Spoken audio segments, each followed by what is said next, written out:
AP BJP నేతలు కూడా కేంద్ర ఎన్నికల సంఘాన్ని కలిశారు. ఏపీ బీజేపీ అధ్యక్షురాలు పురంధేశ్వరి నేతృత్వంలో ఎన్నికల కమిషనర్ను కలిసింది బీజేపీ నేతల బృందం. ఓట్ల జాబితాలో అవకతవకలపై ఫిర్యాదు చేశారు.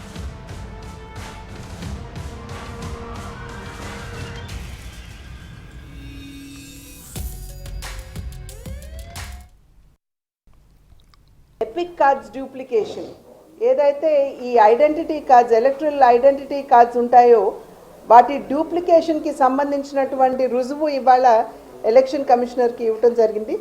అదేవిధంగా విష్ణుకుమార్ రాజు గారు వారి కాన్స్టిట్యువెన్సీలో వారు డోర్ టు డోర్ సర్వే చేయించినప్పుడు 2,70,000 ఓట్లు ఉంటే 61,000 ఓట్లు అక్కడ లేనటువంటి వారి పేర్లు అక్కడ జతపరచడం జరిగింది.